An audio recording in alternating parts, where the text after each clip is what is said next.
ಎಲ್ಲರಿಗೂ ನಮಸ್ಕಾರ ಸ್ನೇಹಿತರೆ. ಮಕರ ರಾಶಿಯವರ ಜೀವನದಲ್ಲಿ 2025 ಅತ್ಯಂತ ಮಹತ್ವಪೂರ್ಣವಾದಂತಹ ವರ್ಷವಾಗಿರುತ್ತದೆ. ನಿಮ್ಮ ಜೀವನದಲ್ಲಿ 19 ಚಮತ್ಕಾರಗಳು ನಡೆಯಲಿವೆ. ಜೀವನದಲ್ಲಿ ಯಾವೆಲ್ಲ ಚಮತ್ಕಾರಗಳು ನಡೆಯುತ್ತವೆ ಎನ್ನುವಂತಹ ವಿಚಾರಗಳನ್ನು ಈ ವಿಡಿಯೋದಲ್ಲಿ ತಿಳಿಸಿಕೊಟ್ಟಿದ್ದೇನೆ. ಇದರ ಜೊತೆಗೆ 3 ಎಚ್ಚರಿಕೆಗಳನ್ನು ವಹಿಸಬೇಕಾಗುತ್ತದೆ. ಮುನ್ನೆಚ್ಚರಿಕೆಯ ಕ್ರಮಗಳನ್ನು ಒಂದೊಂದಾಗಿಯೇ ನೋಡೋಣ ಬನ್ನಿ. ಅದಕ್ಕೂ ಮುಂಚೆ ನೀವಿನ್ನು ಚಾನಲ್ಗೆ ಸಬ್ಸ್ಕ್ರೈಬ್ ಆಗಿಲ್ಲ ಅಂದರೆ ಈಗಲೇ ಸಬ್ಸ್ಕ್ರೈಬ್ ಆಗಿ, ಹಾಗೆ ವಿಡಿಯೋಗೆ ಲೈಕ್ ಮಾಡಿ, ವಿಡಿಯೋ ಸ್ಕಿಪ್ ಮಾಡದೆ ಕೊನೆ ತನಕ ನೋಡಿ. 2025ರ ಮಾರ್ಚ್ 29ರಂದು ಶನಿಗ್ರಹ ಕುಂಭರಾಶಿಯನ್ನ ಬಿಟ್ಟು ಮೀನರಾಶಿಗೆ ಪ್ರವೇಶಿಸಲಿದೆ. ಮೇ 14ರಂದು ಗುರುಗ್ರಹ ವೃಷಭ ರಾಶಿಯಿಂದ ಮಿಥುನ ರಾಶಿಗೆ ಪ್ರವೇಶಿಸಲಿದೆ. ಮೇ 18ರಂದು ರಾಹುಗ್ರಹ ಮೀನರಾಶಿಯಿಂದ ಹಿಂದಿನ ಮನೆಯಾದಂತಹ ಕುಂಭಕ್ಕೆ ಪ್ರವೇಶ ಮಾಡಲಿದೆ. ಕೇತು ಗ್ರಹ ಕನ್ಯಾ ರಾಶಿಯಿಂದ ಸಿಂಹ ರಾಶಿಗೆ ಪ್ರವೇಶ ಮಾಡಲಿದೆ.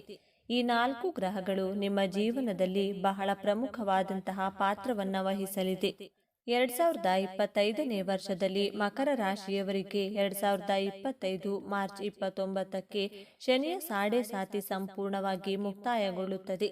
ನಿಮಗಿರುವಂತಹ ಕಷ್ಟಗಳು, ಅವಮಾನಗಳು, ದುಃಖಗಳು ಈ ಎಲ್ಲದರಿಂದಲೂ ಮುಕ್ತಿ ಸಿಗಲಿದೆ. 19 ಚಮತ್ಕಾರಗಳಲ್ಲಿ ಮೊದಲನೆಯದಾಗಿ ಮಕರ ರಾಶಿಯವರಿಗೆ ಶತ್ರುಗಳು ನಾಶವಾಗಲಿದ್ದಾರೆ. 2025ರಲ್ಲಿ ಮಕರ ರಾಶಿಯವರಿಗೆ 10-15 ವರ್ಷಗಳಿಂದ ಕಾಟ ಕೊಡುತ್ತಿದ್ದಂತಹ ಶತ್ರುಗಳಾಗಲಿ ಅಥವಾ ಗುಪ್ತ ಶತ್ರುಗಳೇ ಆಗಲಿ, ಸ್ವತಃ ಹಿತಶತ್ರುಗಳೇ ಆಗಲಿ, ಶತ್ರುಗಳ ಸಂಖ್ಯೆ ಕಡಿಮೆಯಾಗುತ್ತದೆ. ನಿಮಗೆ ಹೆದರಿಸುವವರು, ಬೆದರಿಸುವವರು ನಿಮ್ಮಿಂದ ದೂರ ಓಡುವಂತಹ ಸಮಯ ಬರುತ್ತಿದೆ. ಶನಿಗ್ರಹ ಮಾರ್ಚ್ ತಿಂಗಳ ನಂತರ ನಿಮ್ಮ ಪರಾಕ್ರಮ ಭಾವವಾದಂತಹ ಮೀನರಾಶಿಗೆ ಪ್ರವೇಶಿಸಿದಾಗ ನಿಮಗೆ ತೊಂದರೆ ಕೊಡುತ್ತಿದ್ದಂತಹ ಶತ್ರುಗಳು ನಿಮ್ಮಿಂದ ದೂರವಾಗುತ್ತಾರೆ. ಎರಡನೆಯದಾಗಿ ಮಕರ ರಾಶಿಯವರಲ್ಲಿ ಚಾಲೆಂಜಿಂಗ್ ನೇಚರ್ ಗುಣ ಹೆಚ್ಚಾಗಿರುತ್ತದೆ. 2025ರಲ್ಲಿ ಮಕರ ರಾಶಿಗೆ ಸಂಬಂಧಿಸಿದಂತ ಚಿಕ್ಕ ಮಕ್ಕಳಾದರೂ ಸರಿ, ಯುವಕರಾದರೂ ಸರಿ, ವಯಸ್ಸಾದವರಾದರೂ ಸರಿ, ಮಹಿಳೆಯರೇ ಆಗಲಿ ಪುರುಷರೇ ಆಗಲಿ, ದೊಡ್ಡ ಚಾಲೆಂಜ್ ಅನ್ನ ಕೈಗೆ ತೆಗೆದುಕೊಂಡು ಆ ಚಾಲೆಂಜ್ ಅನ್ನ ಅಚೀವ್ ಮಾಡೇ ಮಾಡ್ತೀರಾ. ಅಂದರೆ ಜೀವನದಲ್ಲಿ ಯಶಸ್ಸು ಪಡೆಯುತ್ತೀರಾ. ಜೀವನದಲ್ಲಿ ಏನನ್ನಾದರೂ ಸಾಧನೆ ಮಾಡಬೇಕು, ನಂಬರ್ 1 ಆಗಬೇಕು ಎನ್ನುವಂತಹ ಅಚಲವಾದಂತಹ ತುಂಬಾ ಸ್ಟ್ರಾಂಗ್ ಆದಂತಹ ಚಾಲೆಂಜ್ ಅನ್ನ ತೆಗೆದುಕೊಂಡು ಅದನ್ನ ಅಚೀವ್ ಮಾಡುವಂತಹ ಯೋಗ ನಿಮ್ಮದಾಗಲಿದೆ. ಮೂರನೆಯ ಚಮತ್ಕಾರ, 2025ರಲ್ಲಿ ಮಕರ ರಾಶಿಯವರ ಜೀವನದಲ್ಲಿ ಹೊಸ ಸಂಬಂಧಿಕರು, ಸ್ನೇಹಿತರು ಸಿಗುವ ಮೂಲಕ ನಿಮ್ಮ ಜೀವನದಲ್ಲಿ ಸುಖ ಸಂತೋಷವನ್ನ ಕಾಣುತ್ತೀರಾ. ಮಕರ ರಾಶಿಯವರು ಒಂಟಿಯಾಗಿರಲು ಇಷ್ಟಪಡುತ್ತೀರಾ. ಆದರೆ 2025ರಲ್ಲಿ ಹೊಸ ಸ್ನೇಹಿತರು, ಹೊಸ ಸಂಬಂಧಿಕರ ಪರಿಚಯವಾಗುತ್ತದೆ. ನಿಮ್ಮ ಜೀವನ ಹೊಸತನದಿಂದ, ಹೊಸ ಆಲೋಚನೆಯಿಂದ ಕೂಡಿರುತ್ತದೆ. ನಾಲ್ಕನೆಯದಾಗಿ ಮಕರ ರಾಶಿಯವರು ಒಳ್ಳೆಯ ಹಣವನ್ನ ಸಂಪಾದನೆ ಮಾಡುತ್ತೀರಾ. ಹಣವನ್ನ ಉಳಿಸುವ, ಬೆಳೆಸುವ, ಹಣದ ವೃದ್ಧಿಯನ್ನ ಮಾಡುವಂತಹ ಆಲೋಚನೆಯನ್ನ ಬಹಳ ಅಚ್ಚುಕಟ್ಟಾಗಿ ಮಾಡಲಿದ್ದೀರಿ. 2025ರಲ್ಲಿ ಹೇಗೆ ಬ್ಯಾಂಕ್ ಬ್ಯಾಲೆನ್ಸ್ ಅನ್ನ ಹೇಗೆ ಇಟ್ಟುಕೊಳ್ಳಬೇಕು, ಆದಾಯವನ್ನ ಹೇಗೆ ಹೆಚ್ಚಾಗಿಸಿಕೊಳ್ಳಬೇಕು, ಆದಾಯವನ್ನ ಹೇಗೆ ಉಳಿಸಿಕೊಳ್ಬೇಕು ಎನ್ನುವಂತಹ ಪ್ಲಾನಿಂಗ್ ಅನ್ನ ನಿಖರವಾಗಿ ಮಾಡುವಿರಿ. ಮುಂದಿನ ದಿನಗಳಲ್ಲಿ ಹಣದ ಕೊರತೆ ಇಲ್ಲದ ಹಾಗೆ ಹಣವನ್ನ ಜೋಪಾನವಾಗಿ ಇಟ್ಟುಕೊಳ್ಳಲಿದ್ದೀರಿ. ಇಷ್ಟು ದಿನ ಹಣದ ವಿಚಾರದಲ್ಲಿ ತುಂಬಾ ಬೇಜವಾಬ್ದಾರಿಯಿಂದ ಇದ್ದಂತ ಮಕರ ರಾಶಿಯವರು 2025ರಲ್ಲಿ ಹಣದ ಖರ್ಚು ವೆಚ್ಚಗಳು, ಆದಾಯದ ಬಗ್ಗೆ ಬಹಳ ಕೇರ್ಫುಲ್ ಆಗಿರುತ್ತೀರಿ. ಐದನೆಯದಾಗಿ ಯಾರೊಬ್ಬರ ಸಹಾಯವಿಲ್ಲದಿದ್ದರೂ ಒಬ್ಬರೇ ಒನ್ ಮ್ಯಾನ್ ಆರ್ಮಿಯ ರೀತಿ ಹೋರಾಟವನ್ನ ಮಾಡಿ ಗೆಲುವು ನಿಮ್ಮದಾಗಿಸಿಕೊಳ್ಳುತ್ತೀರಿ. 2025ರಲ್ಲಿ ಯಾರೇ ನಿಮ್ಮ ಕೈ ಬಿಟ್ಟರೂ ರಾಹುಗ್ರಹ ನಿಮ್ಮ ದ್ವಿತೀಯ ಭಾವದಲ್ಲಿ, ಕೇತು ಅಷ್ಟಮದಲ್ಲಿರುವುದರಿಂದ ಒಂಟಿಯಾಗಿ ಹೋರಾಟವನ್ನ ಮಾಡಿ ಗೆಲ್ಲುವಂತಹ ಯೋಗ ನಿಮ್ಮದಾಗಲಿದೆ. ಆರನೆಯದಾಗಿ ಮಾರ್ಚ್ ತಿಂಗಳಲ್ಲಿ ಶನಿಗ್ರಹ ನಿಮ್ಮ ತೃತೀಯ ಭಾವವಾದಂತಹ ಮೀನರಾಶಿಗೆ ಪ್ರವೇಶಿಸಿದಾಗ ನಿಮ್ಮ ಅಣ್ಣ, ತಮ್ಮ, ಅಕ್ಕ ತಂಗಿಯರ ಜೊತೆ ಇದ್ದಂತಹ ವೈಮನಸ್ಸುಗಳು, 10-15 ವರ್ಷದಿಂದ ಮುನಿಸಿಕೊಂಡಂತಹ ನಿಮ್ಮ ದಾಯಾದಿಗಳು ನಿಮ್ಮ ಜೊತೆ ಕಾಂಪ್ರಮೈಸ್ ಆಗುತ್ತಾರೆ. ಕುಟುಂಬದಲ್ಲಿ ಸಂತೋಷವನ್ನ ಕಾಣುತ್ತೀರಾ. ಏಳನೆಯದಾಗಿ ಮಕರ ರಾಶಿಯವರಿಗೆ ಏಪ್ರಿಲ್ ಮೇ ತಿಂಗಳಲ್ಲಿ ನಿಮ್ಮ ಬಿಸ್ನೆಸ್ ಅಲ್ಲಿ ಲಾಸ್ ಆಗಿದ್ದರೂ ಸಹ ರಿಕವರ್ ಆಗುವಂತಹ ಯೋಗ ನಿಮಗಿರುತ್ತದೆ. ಮೇ ತಿಂಗಳ ನಂತರ ನಿಮ್ಮ ಬಿಸ್ನೆಸ್ ಅಲ್ಲಿ ಹೆಚ್ಚಿನ ಧನಲಾಭವನ್ನ ಕಾಣಬಹುದು. ಎಂಟನೆಯದಾಗಿ ಮಕರ ರಾಶಿಯವರು ಬಹಳ ನಿರಾಶೆ ಹತಾಶೆಯಿಂದ ಕೂಡಿರುತ್ತೀರಾ. 2025ರಲ್ಲಿ ನಿಮ್ಮ ಭಾಗ್ಯಾಧಿಪತಿ ಬುಧ ಗ್ರಹ ನಿಮ್ಮ ಅದೃಷ್ಟವನ್ನ ದ್ವಿಗುಣಗೊಳಿಸಿ ನಿಮ್ಮ ಅದೃಷ್ಟ ನಿಮ್ಮ ಕೈ ಹಿಡಿಯುವಂತೆ ಮಾಡುತ್ತದೆ. ನಿಮ್ಮ ಜೀವನದಲ್ಲಿ ಹೊಸ ಭರವಸೆಯ ಬೆಳಕು ಮೂಡಲಿದೆ. 9ನೆಯ ಚಮತ್ಕಾರ 2025ರಲ್ಲಿ ಇದರಲ್ಲಿ ಮಕರ ರಾಶಿಯವರಿಗೆ ನಿಮ್ಮ ಇಂಟ್ಯೂಷನ್ ಪವರ್ ಹೆಚ್ಚಾಗುತ್ತದೆ. ನಿಮ್ಮ ಸಿಕ್ಸ್ ಸೆನ್ಸ್ ಆಕ್ಟಿವ್ ಆಗಿರುತ್ತದೆ.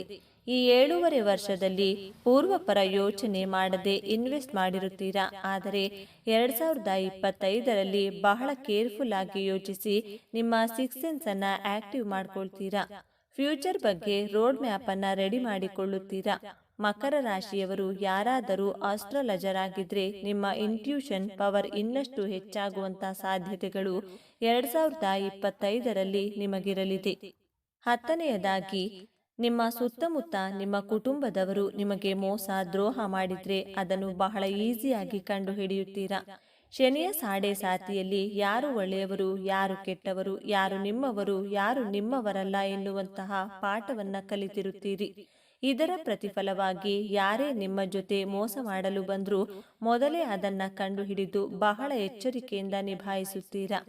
11ನೆಯದಾಗಿ ಮೇ 18ಕ್ಕೆ ರಾಹು ಗ್ರಹ ನಿಮ್ಮ ದ್ವಿತೀಯ ಸ್ಥಾನಕ್ಕೆ ಪ್ರವೇಶಿಸಿದಾಗ ವಿದೇಶದಿಂದ ಲಾಭವನ್ನ ನೋಡುತ್ತೀರಾ. ಫಾರಿನ್ ರಿಲೇಟೆಡ್ ಕಂಪನಿಯಲ್ಲಿ ಕೆಲಸ ಮಾಡುತ್ತಿರುವವರಿಗೆ ಹೆಚ್ಚಿನ ಧನ ಲಾಭವಾಗಲಿದೆ. ವಿದೇಶದಿಂದ ಹಣಕಾಸಿನ ವಹಿವಾಟು ಮಾಡುತ್ತಿರುವವರು ಹೆಚ್ಚಿನ ಲಾಭವನ್ನ ನೋಡುತ್ತೀರಾ. ಇಂಪೋರ್ಟ್ ಹಾಗೂ ಎಕ್ಸ್ಪೋರ್ಟ್ ಬಿಸ್ನೆಸ್ ಮಾಡುತ್ತಿರುವವರಿಗೆ ಬೆಸ್ಟ್ ಟೈಮ್ ಇದಾಗಿರುತ್ತದೆ. ವಿದೇಶಗಳಲ್ಲಿ ಕೆಲಸ ಮಾಡಲು ಯಾರೆಲ್ಲ ಟ್ರೈ ಮಾಡ್ತಾ ಇದ್ದೀರಾ ಅವರಿಗೆಲ್ಲ ಜಾಬ್ ಸಿಗುವಂತಹ ಸಾಧ್ಯತೆ ಹೆಚ್ಚಾಗಿದೆ. ಫಾರಿನ್ ದೇಶಗಳಲ್ಲಿ ನೆಲೆಸುವಂತಹ ಯೋಗವೂ ಸಹ ಇದೆ. 12ನೆಯದಾಗಿ ಮಕರ ರಾಶಿಯವರು ಮೇ ತಿಂಗಳ ನಂತರ ಬಹಳ ದಿನಗಳಿಂದ ಮನೆ ಕಟ್ಟಬೇಕು ಎಂಬಂತಹ ಕನಸು ಕಟ್ಟಿಕೊಂಡಿರುವವರು 2025ರಲ್ಲಿ ಹೊಸ ಮನೆಯನ್ನ ಕಟ್ಟುತ್ತೀರಾ ಅಥವಾ ಹೊಸ ಸೈಟ್ ಖರೀದಿಯನ್ನ ಮಾಡುವ ಯೋಗ ನಿಮ್ಮದಾಗುತ್ತದೆ.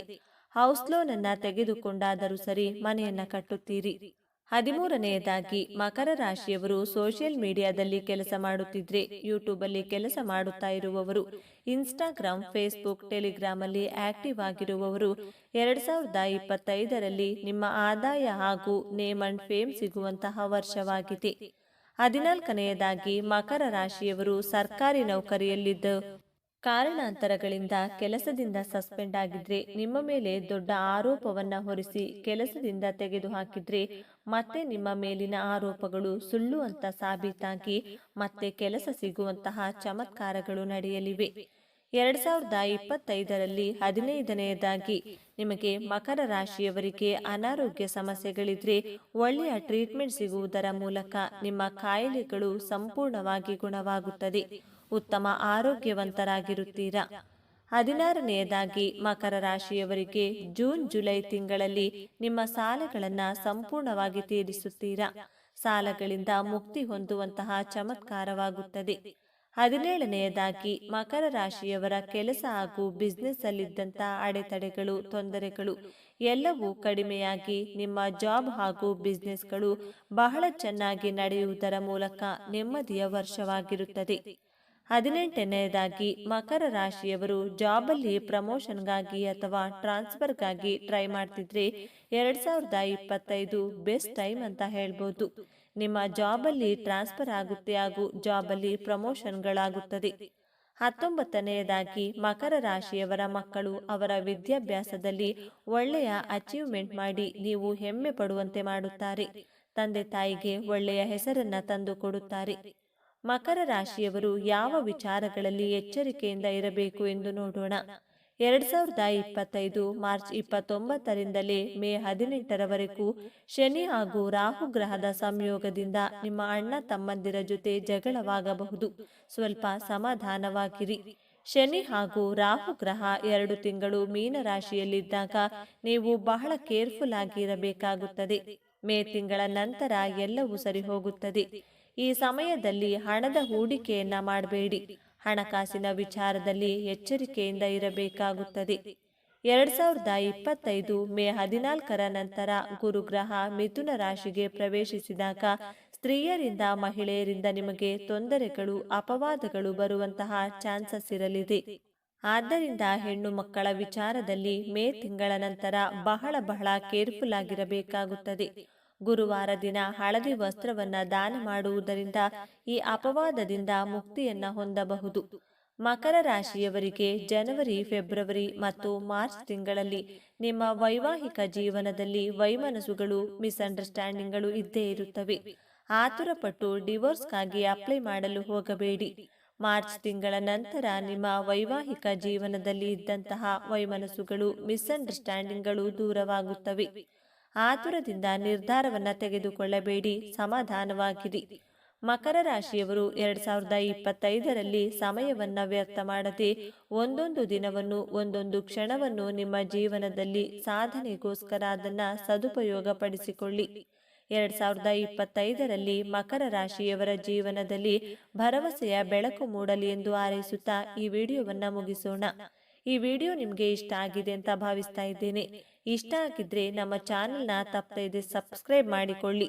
ಈ ವಿಡಿಯೋಗೆ ಒಂದು ಲೈಕ್ ಕೊಡೋದನ್ನ ಮರಿಬೇಡಿ. ಈ ವಿಡಿಯೋವನ್ನ ನಿಮ್ಮ ಫ್ರೆಂಡ್ಸ್ ಅಂಡ್ ಫ್ಯಾಮಿಲಿ ಗ್ರೂಪ್ ಅಲ್ಲಿ ಅತಿ ಹೆಚ್ಚು ಶೇರ್ ಮಾಡಿ. ನಿಮ್ಮ ಅಭಿಪ್ರಾಯಗಳನ್ನ ತಪ್ಪದೆ ಕಮೆಂಟ್ ಮಾಡಿ ತಿಳಿಸಿ. ಎಲ್ಲರಿಗೂ ಒಳ್ಳೆಯದಾಗಲಿ. ಎಲ್ಲರೂ ಭಕ್ತಿಯಿಂದ ಓಂ ಶ್ರೀ ಶನೇಶ್ವರ ನಮಃ ಅಂತ ಕಮೆಂಟ್ ಮಾಡಿ. ಧನ್ಯವಾದಗಳು.